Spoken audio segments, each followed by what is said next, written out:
it's a slow, draggy day for Facebook today. Welcome to the Gonzo Radio Sports Desk. I'm Big Daddy Gonzo, and seated across from me, excuse me while I mute this feed so I know that the sound is actually working. Seated across from me, matriculating on your screen from left to right, is that your left or my right? It's my center. It's Matt the Maz Masaracchio. What's going on, everybody? Welcome back to the show. I love enunciating your last name because it's got more than three syllables. Guy at the gate called me Irish. He's like, nice Irish name. You look Irish. I said, thanks, Mick. See ya. Funny, he doesn't look Jewish. Yeah. Yeah, so, you just came, like, off the plane. Literally. Yeah, it just came, like, right here from almost the airport. We were in NC for the weekend, hanging out with Hayden the maiden, the grandson, and chilling. And discovering ChatGPT. And found myself into a world of scare for me. Technology. We're just going to flip the whole podcast over. Welcome to middle-aged guys discovering artificial intelligence. Yeah, I've got. Listen, I don't know how far I'm going to be able to take this. Obviously, you guys are probably more aware of this whole Chat GPT thing than I am, but I'm getting there. Learning and trying to find different ways to use the technology to make us smarter. You know, of course, we're already 3 steps behind the latest millennial or the latest Zoomer that's already all over it. I mean, you look at Nick, the guy we work with over at the club. Nick is all over it. Who did you call about this? Nick. You call Nick. So yeah, we're old, but we learn. Yeah, lean on the young people too. We know the young folks. They can cue us and clue us in. Yeah. So yeah, I would say this as far as while we're on the topic, for those of you out there who are maybe stagnant in your careers or looking for something else or the next thing or looking to keep up in your industry, stop what you're doing. I mean, stop it right now and get your ass waist deep into artificial intelligence. I don't care if you start with just ChatGPT on your phone like I did, break into Facebook with the AI images like I did, because it teaches you prompts, because the prompts are going to be the difference maker for everybody. Okay, so stop what you're doing. Oh, I don't have to. Okay, you know what? This is the first and last time I'm going to tell you, because I'm telling you right now, you're going to fall behind. You're going to fall behind, you're going to be behind, and if you plan on living 20 more years like my old ass does, I'm not going to be behind. Okay, I'm just not. I'm not a guy who's thinking about retiring. I'm not a guy who's into retirement. I wouldn't, honestly, if I became idle rich, I would start businesses. Why? Because I have to have something to do. After my coffee is done, and after I'm done watching the news, and after I'm done reading my emails, I got to do something. Okay, I don't go to the gym 6 days a week, 7 days a week. I got to do something. So do it, people. Get into your AI. I don't care about, I don't need it, but you don't need it? Okay, you don't need it. So what we're all about, and we have, and almost no AI was used in the compilation of the information today because we're a bunch of fantasy football junkies. It is the actual lead in, tis the season. Yeah, it's fantasy football time. Hall of Fame game is like 10 days away. Is it 10 now? Yeah, 9 or 10 days What away. is it? Oh, excuse me. It's on the 31st. So 11 days away. I think it's the 20-something, I think. 29th, I think I see. Let me check. Is it? Hall of Fame game. Find it. See, look, he's using AI. July 31st. I told you July I 31st. told you it was the 31st. Uh-huh. Next Thursday. Yeah. Wow. So Yeah, there. it's here. It's here. Let me tell you, and I'm not a big fan of July. I don't like the month of July. It's the worst sports month. Okay, I know baseball. Yeah, baseball, and the All-Star game and the home run derby and all that. Nah. The day after the All-Star game is considered the worst day in sports for the year. The worst day, the pinnacle, the black hole, whatever you want to call it. It's dark. It's just the worst, okay? And I like soccer. I like the WNBA. I love Sophie Cunningham. Anyway, don't get me started with that. But no. The Big Four, none of it. I'm sorry, MMA and boxing, you can't take up that slack. So, but the month of July has presented us nerds and geeks with great movies and shows coming out. Yay! So that'll tide me over. You know, I went and saw the Superman movie, pretty amazing. We caught the first 2 episodes of Star Trek: Strange New Worlds. And now we have the Fantastic Four coming up. First Steps coming up next Friday, I believe it is. So I think I'll make it out of July alive. Bored to death, but alive. So on to the important stuff.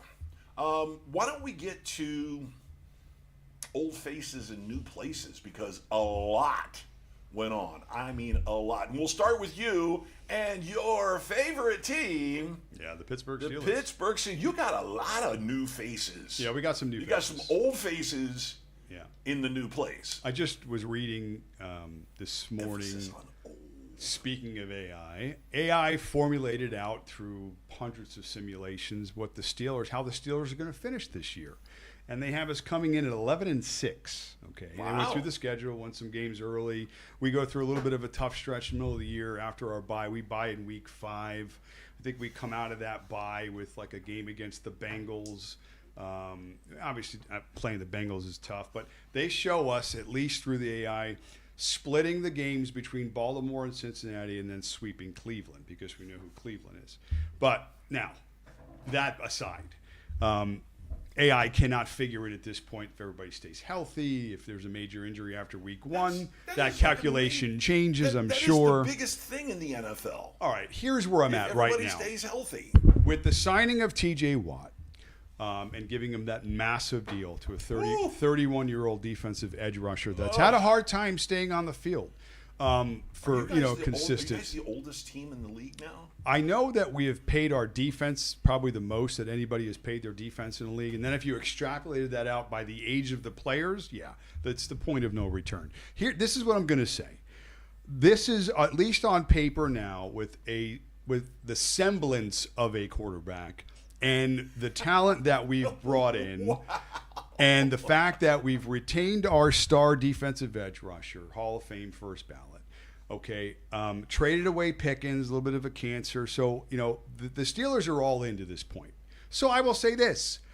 The coaching and everybody else that's put them in this position over so many years has to be accountable to this point.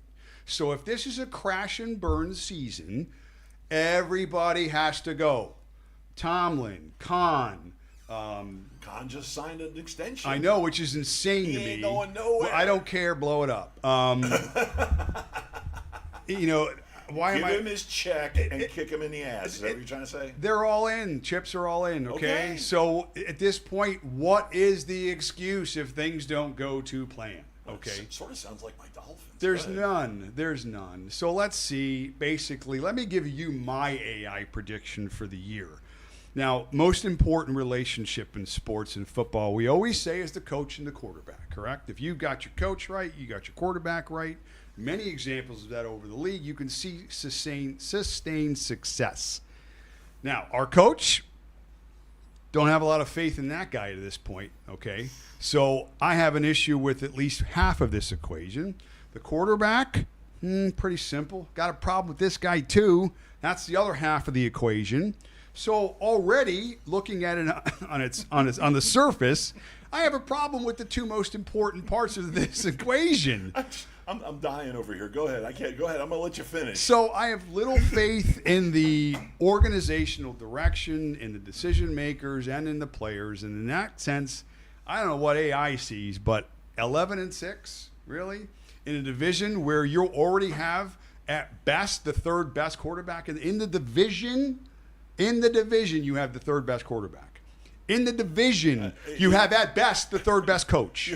You might have like the 7th best quarterback because Cleveland's got 4. Okay, so correct. Got 4. You've got some unproven guys not there. Not counting Watson. So going into the season, we have the third best quarterback in our own division and the third best coach in our own division.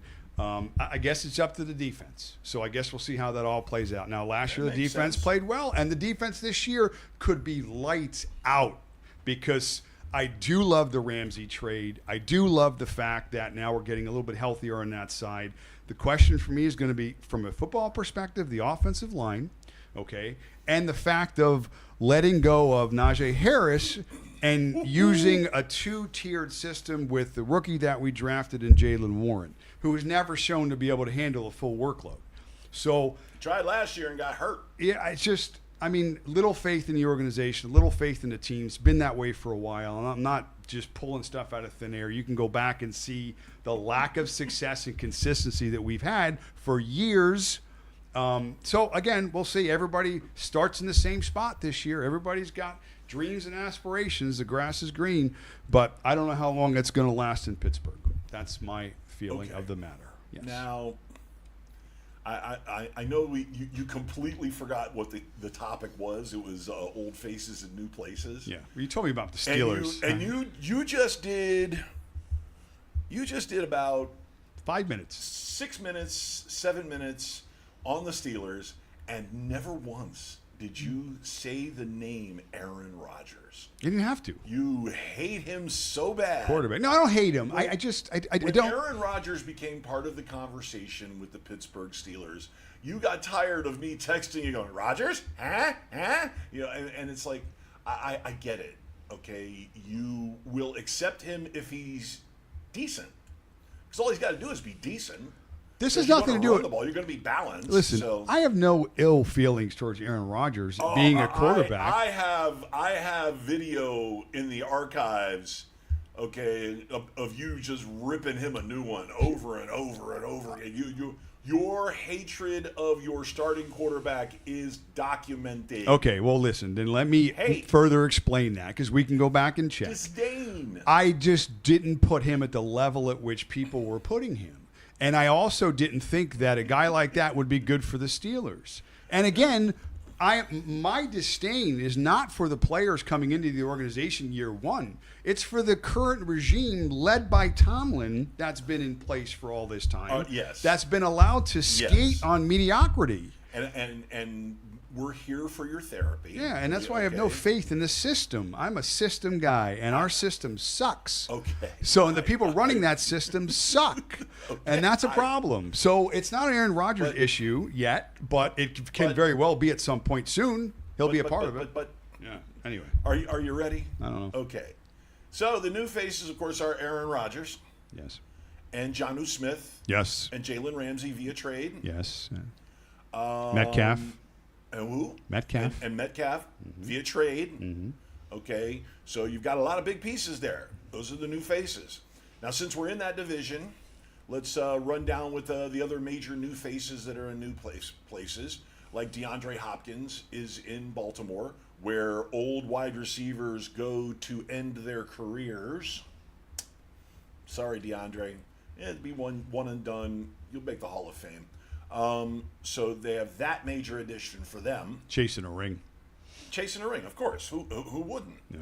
Go right ahead. Yeah. Then we go to the Bengals, which, quite honestly, they haven't signed anybody. That cheap-ass team, they're so cheap and they're so stupid that their first-round draft choice went back to college. Went back to school. And is probably going to stick. He's probably not coming back. Was it Shamar Rayo or whatever his name is? He said, cheap-ass Cincinnati. As of a few days ago, is it true that only one second-round draft pick has signed? It was actually 3, but there's been a flood now because all the dominoes are falling. Yeah. It's all about guaranteed money with those kids. Right. And you know what? They deserve it. Yeah. Why? Yeah. Because we're seeing a higher frequency of second-round draft picks. Become successful in Very the NFL. successful players. And why do you think that is? Because the organizations are getting better at analyzing and also, too, give the players credit. Just like in all the sports we're seeing now, all these talented kids come up everywhere. These kids are living and drinking and eating these sports at such a young age now, and they're using every possible tool to their advantage. And getting paid in high school. And they're getting bigger and faster and stronger and they get better. money in high school. So the landscape of sports has risen dramatically in terms of Right. these kids have access to make them better. Bananas. Yeah, so yeah, Bananas. it's not the landscape is changing in all of sports. Baseball players, the 17-year-old get the highest Yep. guarantee. Kid's Yep, number 17 one years overall old. pick. They are paying based on potential. Sure. They're not going to see this kid swing a baseball in a 3 bat. years. More probably. It's rare that anybody gets it, but now this kid could be the exception. There are some. Listen. The youngest player in ball right now is that Jackson Churio from Right. Milwaukee, who just Right. turned 20. Right. Kid's a phenom. Right. There's a few, but you're going to see more. But we've seen guys come up at 19 and succeed. Oh, so it I'm gonna happens. give it 2 years. But it's happening more now. There's more of a success rate for these players Right. to have a chance to Right. do that. For sure. So, moving on, staying on topic. Yeah. Okay, so Cincinnati has found a way to screw up a perfectly good team. They paid their big three, but they're not paying anybody else. They're not paying Trey Hendrickson, so you're probably going to see him move. I would be shocked if they paid Trey Hendrickson something that he would be satisfied with. So, moving on to Cleveland. 4 quarterbacks, not counting Deshaun Watson, in it vying for the starting job, including your former backup Kenny Pickett, Who will never play. who has a Super Bowl ring, by the way. It's incredible. It's incredible. With the Eagles. All right, but the incredible. bottom line is that they have no quarterbacks essentially outside of Flacco. Flacco's still in the discussion to start. Stop. You know I'm a Shadur Sanders fan. You know that kid's going to – yeah, I'm telling you, when the kid gets to play, he's going to play, and he's going to ball out. Because why? Because he has ice water in his veins. The kid is cool. He was, like you said, he was raised to do this from 5th grade. 5th grade. He was when they started playing football, they strapped on them pads, and you can just see Dion lacing up his pads in the front, going NFL. That's where we're going. NFL. Well, that hurt him. And that hurt him too. Well, obviously, and we all know I that think history. It prepared him. Well, okay, maybe it did, but it also hurt him. Okay. I don't know how good the quarterbacks in Cleveland are going to be. I don't have any faith in the organization, and they're terrible, in terms of their leadership and ownership. So we'll see. Okay, so running down the list of other major new faces in old places or the other way around. Okay, you've had a lot of movement this year, a lot of moving around, a lot of what we would call mid-tier players that have bounced around team to team to team. And we've had trades, like you said, with Pickens got sent down to Dallas. How's that going to work out? Kid's talented. All those mouths to feed. Listen, Pickens' metrics are off the chart good. Route separation, all the stuff that will produce big numbers with a guy like that. You see his catchability rate. Oh, I yeah. mean, he's ridiculous. Super talented guy. But another important part of a player is what's above the shoulders. Oh, yeah. And 100%. for the Steelers to admit that you're a little bit off and to ship you and get really nothing in return, that also tells a story. Well, they've done that with a lot. They've done that with a lot of their. You notice a lot of these kids are coming out of the second round. A lot of these wide receivers that they're trading away and they're getting rid of are coming out of the second round. Claypool, second rounder. How are we becoming the team that drafts receivers that have so many problems? Right, and they only last 3 years. Plaxico, Burris, Antonio Brown, George Pickens, Claypool. I mean, what? This is the system that we operate in Pittsburgh. Okay, this is the chaos that Tomlin has created. And what about the other kid, Deontay Johnson, another one. Deontay Johnson. Wow. When does it end? And who's to blame? Not me. Next. So what other new faces? What we got? We've got Sam Darnold out in Seattle. Yes, replacing a quarterback who I think landed in a very favorable spot in L.A. Gino landed not in L.A. in Las Vegas. Vegas. Okay, LV, that's what I mean. You're off by a letter. I mean the Vegas Raiders. Okay. Yeah. They are an interesting team, the Vegas Raiders, with some offensive weapons and a guy that loves to play action. I think 3rd overall metric-wise for play-action quarterbacks. Yep. And now he's got pretty much an offense that sets up play action and a coach that likes to run play action. Well, I still see the Raiders going after one of these free agent wide receivers because that's sort of an old Raiders tradition of picking up, 35-year-old wide receivers, and they have 1 or 2 great years at the end of their career in silver and black. So we'll see a guy like maybe Keenan Allen or Amari Cooper will end up, out in Las Vegas. Where'd Elijah Moore go? Did he go to the Raiders? No, he went somewhere. I forget where he went. Why? How'd you pull Elijah Moore? Because he's another one of these wide receivers, experienced, talented guy very that fast. I know, but that can still, play. he hasn't really shown anybody anything. Where did Elijah Moore get traded I don't know. to? Where did he go? So we also have some players that stayed. Went to the Browns. He went to the Browns? Went to the Browns. So he stayed at the Browns. Well, he went from the Jets to remember the Jets had him. And he went to the Browns. He went from the Jets To the Browns. Yeah. Initially traded to the Cleveland Browns for the New York Jets. More recently, he went to Buffalo. He went to Buffalo. Wow. They've got a few new faces. That's out there interesting. As well. That's Joey interesting. Bosa went to Buffalo. Yeah, but on the offensive side, and you're then giving Von Miller turned around and went to the Washington Commanders. you're giving Josh Allen more weapons. Wow. Okay, Yeah, that's well, fine. And they're still going to find a way not to go to the Super Bowl. So, Like a true hater. let me see. It's like I had a list and I outran the list, and but you need to stay up on players that have changed, especially players who have changed to systems that can maximize their talents, because you can have a guy, case in point, Saquon Barkley. Okay, everybody loved Saquon Barkley when he was with the Giants. You would see Saquon Barkley getting picked towards the end of the first round, beginning of the second round, every year, constantly, consistently. Even though the Giants were terrible, it's Barkley. He is a super talented, and boy, did we fuck around and find out last year. He was a man possessed last year on a team of destiny. Yeah, so who do you think is going to be that next breakout player that changed teams and went to a system that maximizes their abilities and their talents to be a fantasy stud? Who would be that next player? You know what? For me, it may not even be a player that was traded so much as what you're seeing, what you saw last year. Or that moved in free agency. Or even rookies. So I'll give you the example. Ooh. Wide receivers usually take a year or two to develop. That's been the norm. That's been what people accept to happen. Used to be 3. But last year, you had rookie tight ends that were blowing up. You had rookie receivers like Browers. You had Malik Neighbors, Brian Robinson Jr. All these kids coming out of nowhere putting up monster numbers. So you looked at this year's draft, and you had receivers that were being coveted. You had, 3 or 4 taken in the first round. Yep. And you wonder which one of those guys is going to step up. I can tell you just by what I have here is I pulled up the expert draft.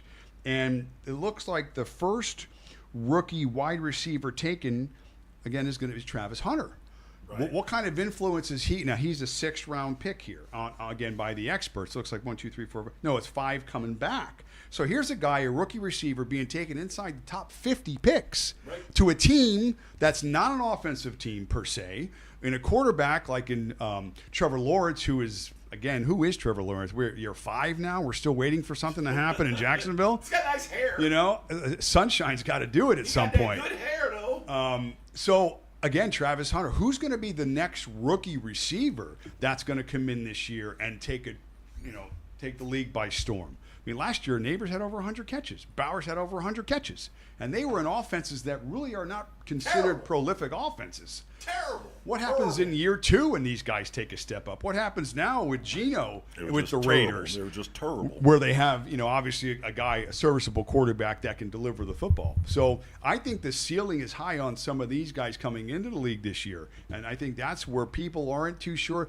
I mean, you look at a guy that's been traded, you have a track record. You have something to go by. Rookies, it's all on projections and based on what you think is going to happen. I'd rather take a shot on the upside on a guy coming into the league now, knowing that footprint, that blueprint's been set where now we can count on 1 or 2 guys coming in and going, wow, that guy had an amazing year. Well, yeah, and the real captain obvious has got to be George Pickens being sent to the Dallas Cowboys. I mean, that's the real captain obvious, isn't it? I mean, honestly, we're talking about a kid who was uber talented, even though you had mediocre guys like what's his name? Dallas? Yeah. Brandon Cooks or Tolbert. No. I'm talking about Pittsburgh. He had mediocre quarterbacks. Oh, my God. It was terrible last year. It was Russell Wilson. It was Fields. It was whoever, yeah. And he still produced. Okay, so I would say the captain, he's in a contract year. Dallas is content to let him play it out. So what are we going to see? We're going to see a lot of George Pickens with his hand up, going open, open, open. I'm open, open, I'm open. And you know what? And he's going to be open a lot. He really is, because as we looked at the top 10 fantasy drafts, C.D. Lamb was as high as third. I got him third right overall. now. Yeah. So again, that Are lends you nuts? that lends to what you're saying about now. Okay, everybody's on George Pickens. Does that open things up more for C.D. Lamb? I'm going to say that's going to be the logic behind that. Or does that take away? I mean, like you said, Pickens has to get his. So you have to start looking at target share. Let me just give you a quick kind of synopsis. I know we're going to get into a lot of draft strategies and stuff like that. Don't overcomplicate it. Yeah, but we don't want to be here until 3 o'clock. I got to work tonight. I got to work with you. What I think simply what we need to do this year when we start to get into projections is take a team like, for instance, if we want to go Dallas, and we'll extrapolate Dak Prescott's numbers to be so many attempts, okay? And we use last year's data, and let's say he's going to throw the ball 500 times this year, okay? That's 500 targets. Oh, yeah. Then you go down to the offense and you start looking at who is going to get those targets. Now, you know C.D. Lamb is going to get most of those targets. Not most, 40%. He's going to get, again, whatever those percentages are. And then you work your way down the list. So you take out who's leaving the team, who came into the team, and then you kind of come up with a formula. It's important to do that because you got to see where the distribution is going to go. Sure. And it's going to be based on many factors that you're going to have to get into: coaching, offensive philosophy, strengths and weaknesses, how good the defense is. Yep. We use an example like the Cowboys. Their defense last couple of years hasn't been very good. Cincinnati Bengals, another prolific offense. Their defense, we know they're not signing anybody. They're not going to sign their best player. They're going to have to score 40 points again this year. They can't even keep rookies. Yeah, so they're going to have to score a ton, which means lots of offensive fantasy production. So these are some of the things you need to consider when you're breaking down important things like target share and opportunities and all these different things, because the production has to go somewhere. You just have to decide where it's going. Yep. So that's what's important. So in this instance, going back to C.D. Lamb, George Pickens, I mean, George Pickens, you know, in Pittsburgh, he wasn't a huge target guy. He was a big play guy. Right. So I don't think he goes over there and all of a sudden commands targets. I just think he diversifies that offense and makes everybody just a little bit better. Because now you can't really focus on C.D. Lamb maybe like you did in previous years. Because now you have a legit other top-end receiver on the other side of the field that's going to command a lot of attention.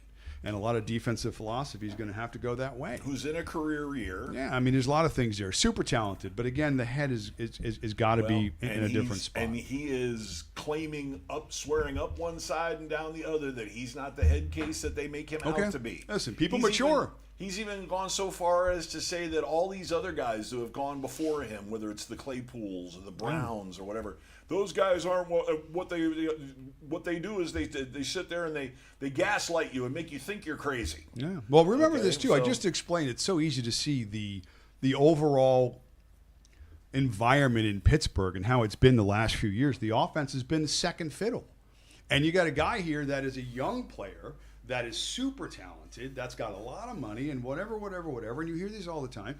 You know what? People mature. Sometimes people make mistakes. Sometimes people start off a certain way, and then eventually they get to a point in their life where they're like, you know what, I got to start doing things differently. And they do. Okay, it's called maturity. It's called growing up, being an adult. Yeah, well. And again, in a play like this, if you have everything else right, and you just got to get your head right, hopefully he does. Well, I'm not rooting against the kid. Yeah, right. But out of the half a dozen or so guys that we talk about, those mercurial wide receivers, if you will. All right, Antonio Brown.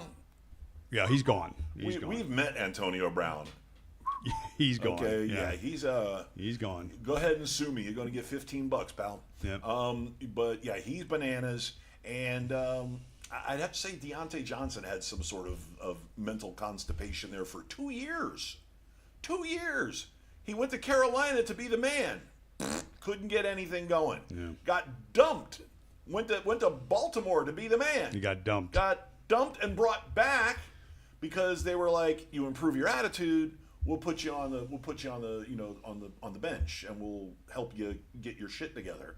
So a couple of them are crazy. I don't think Claypool is a nut. I think Claypool's a good kid. He's a good kid from Ohio State. He's a hard worker. When he was here in Miami, everybody loved him to death. Okay, I just think that he has been in a bad way the last couple of years as far as small injuries. He's had a whole bunch of like nicky knack. I mean, the last time he was with the Dolphins, which was 2 years ago, he was on the injured list for like 6 weeks, and it was like 4 little things. It was like foot, finger, neck, Earlobe. and like dandruff. I Yeah. mean, it was just a whole bunch of little things. And Dandruff. I mean, That's a good one. I dig it. I have a whole bunch of little things wrong with me, but I'm a middle-aged man. I always have a little. And dandruff is not one of them. Yeah, exactly. Dandruff. Yeah. Dandruff Yeah. is not a fucking problem I there. Don't bro, have let that me tell you. either. Yeah, head lice, I'm good. Right. Yeah. So, I mean, as far as all the major new faces in old faces in new places are concerned, you've got a lot of guys that have moved around, but as far as making a significant contribution fantasy-wise and play-wise, team-wise, impact players, really there's not a lot as far as offensive players, skill position players. It's not a lot to really deal with there. I mean, like I said, you've got some quarterbacks that have moved around. You've got some young quarterbacks that are coming up, but Yeah, looking through the experts here again through this draft I've pulled up, Right. going through the first 7 or 8 rounds, I don't see a player that was with a different team last year. There were some defense except for Metcalf. Metcalf is inside the top Right. 6th round, so he's one player that changed spots. But for the most part, see Metcalf here, round 5, pick 2. Okay. For the most part, outside of rookies that are all over this top 6 or 7 rounds. I'm copying off your paper. It's a lot of guys that are in the same spot. So it's the rookies, it's other guys that are hopefully going to create some value for you. But we'll get into the first round, Right. maybe even probably the second round, And you know what? tell you some And things. We'll take a quick break and we'll do that. I don't know, in about 2.5 minutes. How about that? Cool. How about that? Okay, and we'll cue up the legend of Ed Gennaro. Gonzo Radio Sports Desk back in 2. Now, let's analyze what's been working for us. Not a goddamn thing's been working for us. Like this goddamn suit doesn't work for me. And this stinking tie, and this goddamn shirt, it doesn't work for me. You know how to play winning hard-nosed football? You play football like Ed Gennaro played football. A guy who gave his life for this football team. He was a 140-pound halfback, and he played like a goddamn wild man. No, like a goddamn rampaging beast. And that's the way you gotta do it. You go out there, you tear their fucking heads off, and you shit down their necks. Let us pray. Gonzo Radio.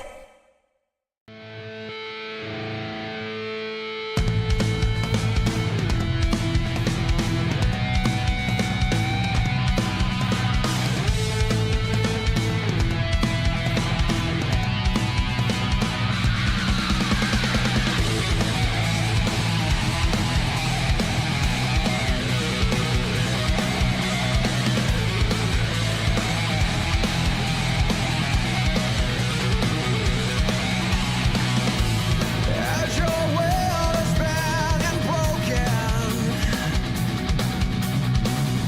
and every vision has been cast into the wind, as your chorus crashes down before your eyes, so lay down and die. 'Cause I see in you more than you ever know. And I ask you why. You question the strength inside, and you need to know how it feels to be alive.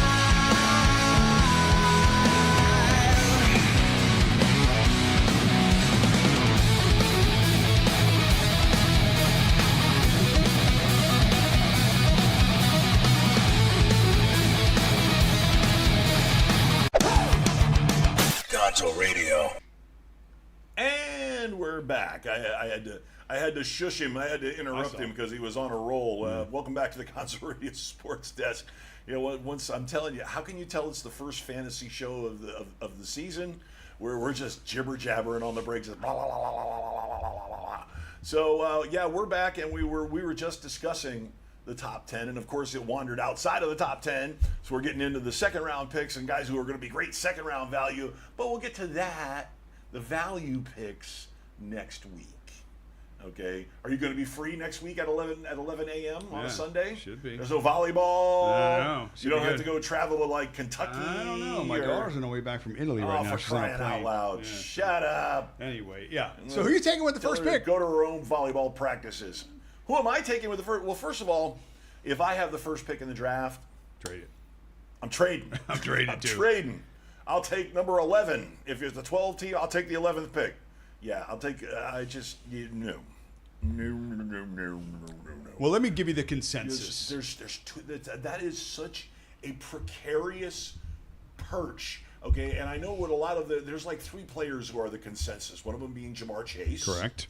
Okay, you have some maniacs that are talking about C.D. Lamb as the number 1 overall pick, which Yeah. is insane. Remember, we love our running backs. Somebody's taking Barkley number Saquon 1. Barkley.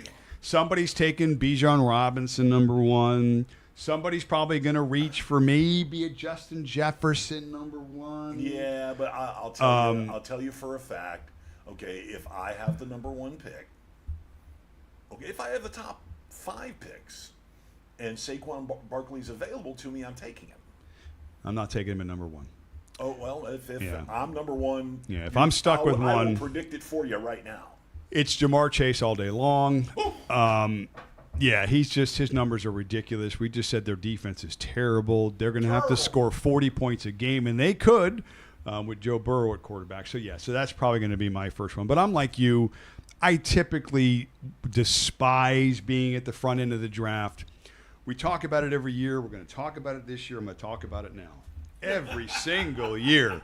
It's philosophy. At baby. least half of the players in the first Philosophize. round don't hit value. Right. At least half. Some of them miss terribly. And that means that you're chasing. Because to fill that first round production, what you thought you would get from that player could take you several rounds worth of hitting and making great picks to build up that difference. Now, our teams never look the same at the end of the year. We're chasing waiver wires and we're making trades. I get all that. But out of the gate, you got to be aware that your first round pick has to be almost a pick of safety, in my opinion. That's not necessarily where you're going for ceiling. And we'll get into more strategy, and I'll be more prepared with how to present that. But that's just something to chew on right now. Because, again, if you got all your eggs in one basket and it's round 1, pick 3, and it's McCaffrey or whoever it's going to be this year, and it's very nerve-wracking to be in that position out of the gate. So just be conscious of it. So I pulled up the expert, okay, in parentheses, consensus, at least at this point in the middle of July, for the first round. And it's pretty much what you would expect. There really aren't many surprises. Pretty chalky. There are some players I don't agree with, but again, we'll get into that point. So let's just go for the top. Okay, Jamar Chase being number 1. Makes sense as the number 1 selection overall to you? It does to me, okay, based on what we said. So I'm okay with that being right now number 1 overall. Now, number 2. Thank you, Atlanta, for giving us your offensive coordinator. Bijan. And Arthur Smith. And now you have a running back that, again, is based on a ton of potential, a ton of hype, Bijan. where he was taken, Bijan Robinson. How's that offense going to look this year? I mean, I don't know. They should be able to put up points. Bijan. I mean, again, how safe is that pick, taking him as number 2? I don't have a problem with it. I don't have a problem taking Bijan number 2. For me, it's very difficult to take these top 3, 4 running backs at each position and say this guy's definitively better than this guy. I prefer, and I may go with this year more so, is to create, we've done this in the past, tiers. Having guys in tiers. Yep. And having enough guys at certain levels so that, okay, maybe you don't get Bijan Robinson, but can you really tell me that he's going to be that much better than Jahmyr Gibbs, or that much better than Saquon Barkley, or that much better than, let's say, maybe Ashton Gentry based upon his potential volume and role? So if you don't have much separation between these players, make your life easy. Build a tier and put these players within that tier. so that you know comfortably that you're taking players that are very comparable at certain positions during the draft and be able to build your team from that perspective. So going down the list, Bijan's at 2, CeeDee Lamb, number 3. Justin Jefferson, number 4. Jahmyr Gibbs, number 5. Saquon Barkley, Ashton Genty. A little bit of a surprise here. The Nakua. Puka Nakua. Now, I know Cooper Kupp is gone, and I know they re-signed Stafford. I know the Right. relationship is there. Right. He's had some injury issues, okay? You signed other wide receivers, Yeah, though. well, they had to help build that staff up to, not allow all the pressure being on just him. And we know Stafford can distribute the ball. Sling so the more weapons he has, the better that offense goes. Slinging it. But I'm a little nervous in that spot. Next pick, right after him, we talked about the importance of how rookies hit the scene last year. Malik Neighbors. Again, same offense potentially. You don't know what the Giants' offense is going to look like. I think the team's improving. It's another one with 4 quarterbacks. Okay, but yet this guy's inside the top 7 or 8 picks consensus. Here's a guy I don't like, Josh Jacobs, and we'll get into that. Then Christian McCaffrey, again, big question marks there too. And to finish out the round, one of my favorite players in fantasy sports who's won me championships, Amon-Ra St. Brown. Who, Yeah. by the way, over the last 4 years, has the 3rd highest number of touchdowns in the league. Oh, yeah. Amon-Ra St. Brown. Yeah, and, okay. and the highest catch rate, too. He's a phenomenal player. Highest catch rate, too. But listen, once you get into, listen, you did the top 10, right? Top That was 12. 10? This is 12. This 12? is a 12-team pack, and I went through the Okay. top 12. Okay, which, it once again, it really confuses me how some players don't make it into that first round when they deserve to be in that first round. Okay, so let's take half this first round and take them out. Because we just said half of them are not going to be where you want them to be at the end of the year. So Right. of the 12 players that I picked, let's pull 6 out that are going to shit the bed this year. Okay? Okay. Now, go from number 1. You think Jamar Chase is going to shit the bed this year? No. I think the only thing happening, and again, let's take injuries out of this because we don't know about that. So is Jamar Chase going to shit the bed this year? No. Okay. Is Bijan Robinson going to shit the bed this year? Potentially. There's a little, okay, you You've got a little bit of potential. yeah, doors a little open. bit. The door's open. Okay, little bit. CeeDee Lamb at number 3 seems like a reach on a quarterback that we've been banging on for years, with an owner and a situational team we've been banging on for years. And they went out and got a good backup in Joe Milton, too, so they don't want any drop-off in the quarterback position. And they have other players they brought in that are gonna demand targets. We talked about Pickens. course. Okay, other thing. Okay, so CeeDee Lamb, he's on the fence right now. Okay. I would say he's got more potential to be good than Okay. bad. Justin Jefferson, number 4. That's a biggie. Tough one, right? That's a biggie, man, because Quarterback, we're he's- not sure. I think McCarthy's gonna gel well with I don't him. care what think you they're gonna think. Produce. I don't care what you think. I can tell you it's a rookie quarterback. I And I can tell you it's a rookie sort of kind of coach, younger sort of thing where they're building something that you don't know what you're going to get. Or you're going to put all your eggs in what you don't know what you're going JJ's to get. gonna ball out. Oh, fine. Okay, but again, we're checking the boxes to Right. determine who we're pulling out. I'm taking Justin Jefferson out of the 4 spot. I'm not comfortable taking him there. Right. Number 5, Jahmyr Gibbs. 2 new coaches in an organization now. A lot of mouths to feed. Little bit of Still potential got David Montgomery to there. disappoint. Yeah, a little bit of potential to have a dip in production. Now, here's what I'll say. I think he finished number 4 or 5 overall running back last year, Sure. despite Montgomery. He was awesome last year. He was gold last. Trust me, I had him on 2 different teams. And if now given the opportunity and timeshare not being what it was, because now David Montgomery's also a year older, and Right, again, but the I money's still been paid see to I this. still see some statistical fallback. I still see some regression, whatever you want to call it. Little concern there, but I am not. I don't mind taking Gibbs as the 2nd or 3rd overall running back. So Okay. I'm going to keep him there. Now, this is where we're going to differ. You got Barkley coming in as the number 3 pick overall running back this year. I'm high on Barkley. And I am too, but I'm not sure I want to reach for him there. Okay, you still look at the fact that they tried to take away what the Eagles do better than anybody else was to And failed. give their quarterback touchdowns. He took away so many opportunities last year. Barkley had a lot of big plays last year. And I can tell you this, I think that, I'm not going to say the jury's out on Jalen Hurts because he is a top quarterback, but He is what he is. I feel like that you're going to have a lot more teams this year focused on Barkley than you are in terms of their other offensive philosophy and weapons in terms of what they do. Wait. Do you really think that teams weren't focused on Barkley last I know year? I know it's coach speak what I said, but what I'm saying is that the league is very smart, and the league tends to make adjustments in the benefit of the team. How that's do you doing adjust so. for a physical freak like him? Well, they're all physical freaks. I'm not keeping him there at number 6. I'm not comfortable. He moved up a ton. That's a big jump from last year. I'll take him at number 6 all day, but go And ahead. what happens is we tend to chase production from last year. We tend to think that, oh, what's changed? Things are similar. He's got to do what he did last year. I'm saying that's not the case. So here's another one. They have Genty at number 7 overall. Hasn't taken a snap. Man, that's scary. Let somebody else make that pick. He's in a Chip Kelly offense. Oh, yeah. And he's going to get a ton of opportunities. And the it's kid's a beast, and we Yeah. know all this, and whatever. It's whatever, all whatever. potential. Okay, so let somebody else take that shot. That's a fancy French word for you ain't done shit yet. This one struck me right away, Puka Nacua. Okay, a little bit of an injury risk. Now, Devontae Adams is on the other side of him. yes, now he's the focus on the offense.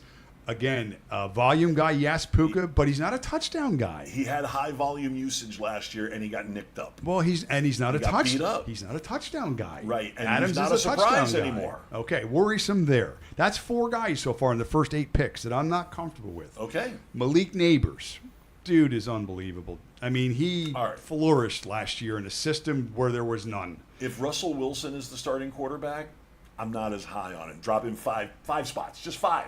Okay.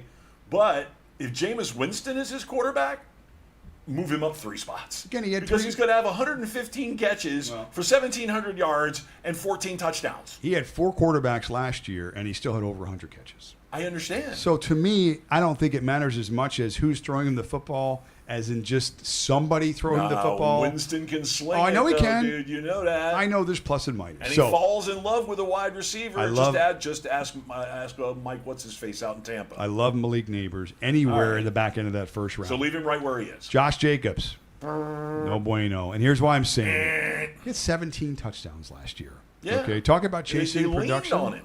Talking about chasing production. Sure, they leaned on him. Yeah, Like crazy.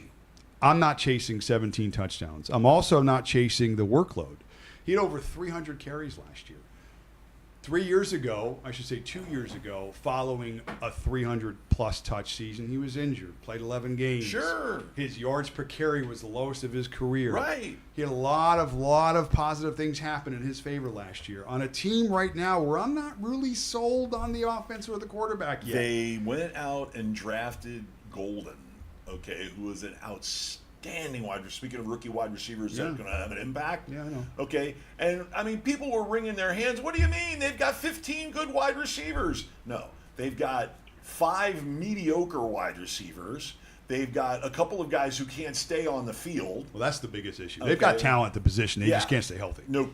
And you're going to see one or more of those guys. One or more of those guys is going to hit the waiver wire. They're going to get cut. They're going to be a training camp cut. Yeah. So Jacobs, I'm not too thrilled at that spot. Slide him down. Now, Christian McCaffrey. Ooh. To me, this is the enigma in the first round because we all know the stuff that we talk about when it comes to running backs and when they hit a certain point and the age and there's guys like Derrick Henry in this category this year, Christian McCaffrey, Stop giving away my sneaky pick. guys that are almost on the other side but yet are still in opportunities, big production guys, big system guys. Baltimore, you see how good they were last year with Henry and how good that offense looked. When McCaffrey's on the field and you see how well when all those pieces are in place, how good he looks at the quarterback position. Things just work better when those guys are on the field. But, again, the reality is Father Time, you don't beat Father Time. And eventually he does catch you. Undefeated. And McCaffrey is another guy that has had some injuries and is on the other side in terms of carries and time on the field and age and all these things we tend to worry about. He is going to be the focal point of the offense. But this is another strategy point that I'm thinking about right now that we'll get into in terms of drafting. I looked at the Niners schedule, and people were down on them in terms of just, are they going to be able to have the same success They question the quarterback signing, paying him all the money, the age in McCaffrey, not having Debo, all these other things. Now is Ayuk on the physically unable to perform list to start the year or some shit I saw? Right. Okay, so it's already starting in San Francisco. Ricky Pearsall. So it's already starting in San Francisco. And they just cut their safety, the Odom or whatever his name is. They just cut him. That guy was a Pro Bowler. You have to consider this. San Francisco's a mess. You have to consider the landscape of the team and where they're going to be when you need them the most, which is playoff time, weeks 12, weeks 13, weeks 14. Let's paint out two quick scenarios for the Niners. Let's say things don't go well because they've already started to not to, and they're not competitive, or things don't go to plan, and they've got an aging running back on their hand that they're paying a ton of money to that they're going to try, hopefully, at the end of the year, get rid of if they can. They're stuck with him until after 2026, by the way. You're not going to Stuck. be using that guy like you want him to be used in a first-round pick. Okay, you need to make sure these guys are getting volume and opportunities because without that, you don't get production. 20-plus touches. Now, let's go the other route. Let's say the Niners are having a great year and they get to weeks 11 and week 12, and that division's not great, and things happen, and the Cardinals are who they are, and the Rams struggle for whatever reason, and the Niners are got a 2-game lead in week 12. Are you going to get the most out of McCaffrey at that spot, knowing that they're looking now playoff bound? And looking at using the guy when they need him the most? They don't give a shit about your fantasy team. No. You do, right? This is your job to manage it, not theirs. So you need to consider a guy like that that's got a little bit of tread on the tire and figure out, first 6 weeks, yeah, they want to win games. They're going to lean on him. But when you need him for your fantasy team, are you going to be able to get that first-round production in week 12 and 13 out of McCaffrey? That's a guy I'm taking out of the first round. Ending the first round's a guy I love. We talked about real quick. Amon-Ra St. Brown. The dude is just money in the bank. If anything, he's undervalued. Oh my gosh! They had him at money 12? in the bank. 12. He's the last pick in the It should first be 8. round. It should be 8. I'll take him. Yeah, I'll take him. But okay, back to McCaffrey. Okay, I have theories about certain players as far as their injury histories are concerned, and McCaffrey has been very, very consistent with this. He's an every other year hurt guy. Okay, his first 3 seasons in the NFL, he was gangbusters. He was nuts. Of course, he's 21, 22, 23. I mean, when I was 23, I could walk off a sprained ankle, no problem. Okay? But as the wear and tear wore on, you started to see he's hurt and out for a long period of time, longer and longer periods of time as he gets older. And it's every other year. Okay? So here he's we are. every other away from retirement because the Right. next every other could be. I see elevated production, something closer to normal numbers for him this year because it's his healthy year. Okay, but it's like you said, are we going to rely on him in week 12, 13, 14? We're in the playoffs. Okay, he might be nicked at that time. Okay, he might be banged up at that time. You might only get 10 touches. You want 10 young touches guys. ain't going to work for you. You want young guys down the stretch. You want young, bangers. healthy players. Yes. It's either that or you want Derrick Henry, because Derrick Henry is just a steamroller. He is a big rig. He is, he's a Cummins diesel running right down your throat. As big as he is, as strong as he is, you see his exercise and workout videos. You've seen his production over the last so many years. That's another guy that I am just not interested in. I'll take him. And again, when I say these sorts 9, of things, 10, 11, 12. if all Derrick day. Henry fell to the 4th round, I'd jump on him. But I'm saying He's not going to fall to the 4th round. okay, but my point is that when I say I'm not taking a player, that doesn't mean that I'll never take a player. I just want to be clear. Yeah. It just means that I'm not going to take him typically where he is being taken Positional value. in the drafts, yes. Yeah. So that's a guy that I'm not chasing, a McCaffrey type player, again, because you want to know where these guys are going to produce for you when it counts. Right. Okay, so you've moved these, 6 players out of the first round. Let's go through them again. In my opinion, okay, I'm worried about Jefferson. I'm worried about Barkley. I'm worried about Genti. I'm worried about Puka. I'm worried about Jacobs. I'm worried about McCaffrey. Those are my 6 guys. Okay, take those guys out. Those guys are out. Who's going in? Brian Thomas, Nico Collins, A.J. Brown. They have Lamar Jackson here. I don't mind taking Lamar, again, if you're a In the quarterback first guy. round? Well, they got him, the first quarterback taken. In the first fucking round? End of the second round. Here's a guy, Lad McConkey. I don't know if I want to put him up into the first round, but Nah. again, when all these guys start to fall out, what if McConkey ends up being the number 4 wide receiver this year overall? No. Okay. Well, I'm just saying there are going to be players. Jonathan Taylor, he's still the focal point of that offense. Okay, what if he moves back into the top 3 for running backs this year? He automatically is a first-round pick. I'd put him into the first round. So there are guys that you know are going to have to replace the guys that are going to fall out of the first round. And I think those are the guys within the next 2 or 3 rounds that you could look at and see that they have the potential to exceed where positional value, Right. where they're being taken in the drafts. And I think that's where you need to start and focus on, because we know it is a fact. Half of these guys are going to STB, shit the Shit bed. the bed. All right? Half of them. So that's easy. We don't have to think. Okay? Right. You just got to find those guys. Well, okay, so you talk about tiers, okay? Let's talk about positionally, okay, running backs versus wide receivers. One of the reasons why running backs are at such a premium is because there's a much smaller pool of elite running backs to choose from than there are wide receivers. Usage in terms of how they're used. Yes, usage as well. Yes.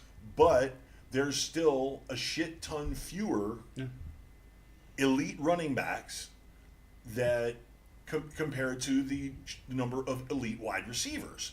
Because you can say that every team has an elite wide receiver, at least one. Every team. It doesn't matter how much you want to reach. If the Marvin Harrison Jr., he's their elite guy. He's had a mediocre rookie season, but he's their elite guy. You talk about Puka. Okay, well, if Puka goes down, expect Devontae Adams' numbers to go through the fucking roof. Okay, there we go. Oh, I picked him in the 6th round. Yeah, good for you. He was a 6th round value with Puka going in the 1st or 2nd. Okay, he's the WR2. They have him as 4-5 right now. Exactly. So round 4, pick 5. Regardless, Yeah. the point is that there are definitely an elite WR1 on just about every team. I'll go so far as to say there's 30 of them. There's maybe 8 elite running backs. 8 total. There's 30 elite wide receivers. There's 8 elite running backs. Simple. You know, when we talk about production, It's math. and when you're creating these tiers, we use, you know, like point separation within, you know, each of the positions. So like wide receiver, your number 1 receiver and your number 10 receiver, you need to look at in terms of points per game what that separation is. Yep. That's what creates your tiers. Because if you only have, let's say, I mean, obviously Jamar Chase, last year's numbers were unbelievable. I think he was number 1 overall in fantasy. But when you start to look at the running backs, maybe out of those first 4 or 5 guys, the drop-off could be pretty substantial. Prodigious. But yet, in terms of the difference between pick 6 and pick 15, may not be that much of a difference. And that may be the extent of that next tier. Now, when you extrapolate that tier into where they're being taken, it could be 3 or 4 rounds between those players. And guess what? That's where you've created your value. Because there may not be much separation in terms of the production, but if you're getting players in those rounds where you're getting similar production across the board, that's how you build a successful fantasy team. Right. That's where the success lies. Well, that and also part of it has to do with good anticipation. Okay, your ability to anticipate what the output, the production of that player could be, versus say another player that you're interested in.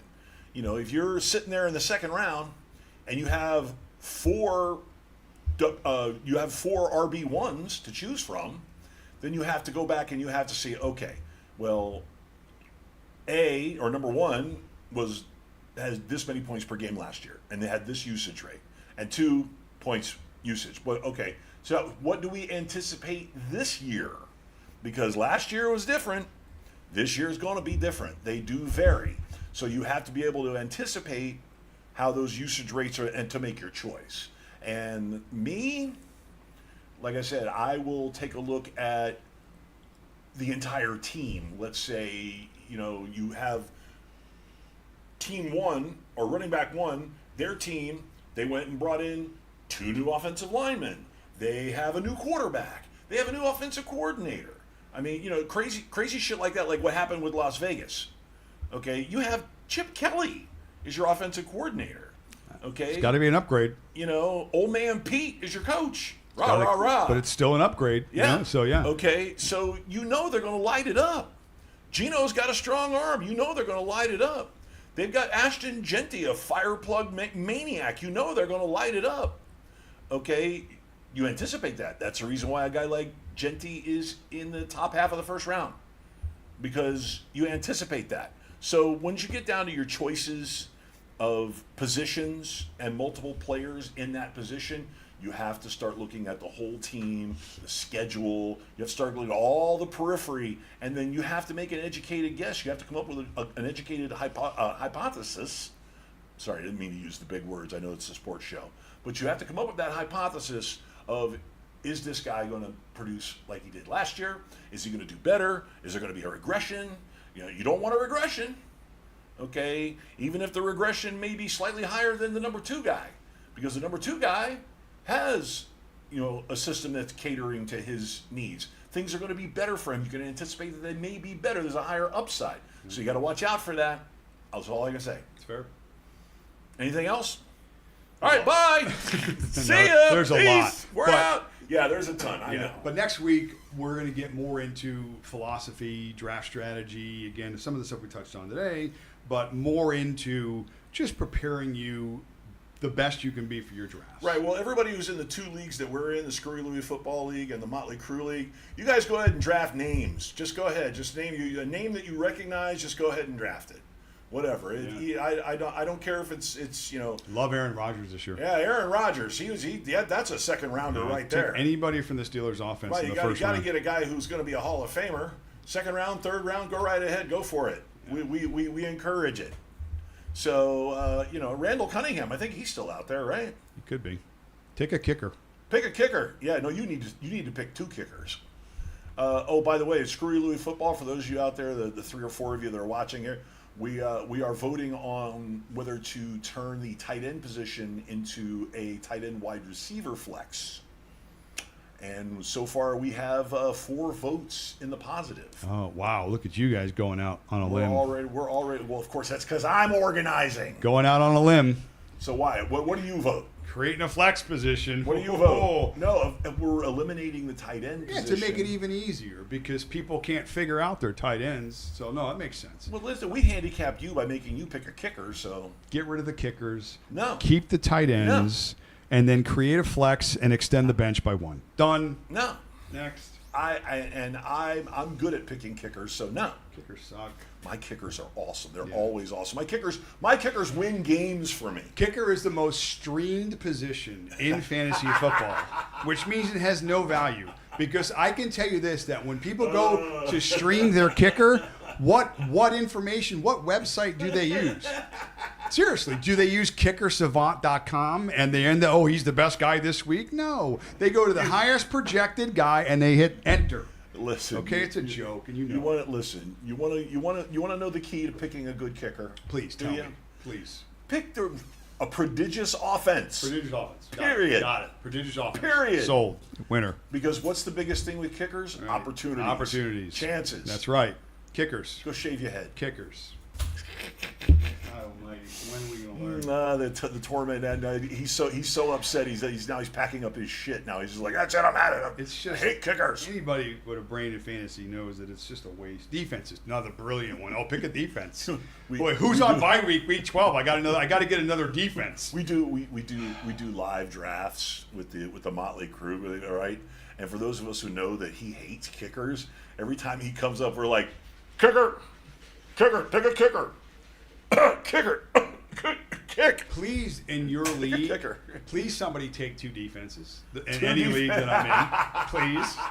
Please, because your defense is on a bye in week 10. Please take another defense. Streaming defenses? What do you mean? I'm gonna pick 3. Oh, I got the best 2 defenses this year. Shut up. We had a couple of teams that had 3 defenses. Oh my you look at their bench and they're like 2 defenses. Promise they will not win the league. Okay? Yeah, no, of course not. They will not win They were like 4 and 10. They will not win the league. All right. So are you done? Are you done, bitch? I give you a chance to bitch about Oh, kickers. I have to go because I have to go home and study my kicker sheet. No aliens. Nothing. We're all right. We haven't been invaded yet. Hey, they're coming. They're coming. What the hell is that thing flying out there now? Looks like a cigar coming our way at 1 billion miles an hour. You see that one? Let it come. Oh, gosh. Let it come. The way things are going, artificial intelligence, robots, aliens. Dr. Stephen Greer. Go read his stuff. Oh, man. I'm ready for it, whatever it is. All right, so on behalf of myself and this other paranoid nut over here, I'm not paranoid, I'm disgusted. Garrett Hartley. Go On behalf of Garrett Hartley, I can't. That was 9 years ago. Stop it. Oh my God, I still hate him. Oh, anyway. Okay, I'm Big Daddy Gonzo. We'll see you guys next week, next Sunday, 11 o'clock, right? Right. Right, yeah, I can't wait to get the phone call on Friday. Oh yeah, we're gonna go to Napa Valley. We're in Kansas. Just out of nowhere. I gotta go. There's a volleyball tournament in Indiana. I gotta go. Indiana. Wow. Indiana, yeah. Go play with your AI All right. and get smarter. ChatGPT. We need him to get smarter. We so really do. All right. Well, we will see you guys. Wow, we're not even going to do a second break. I have to go all the way to the end.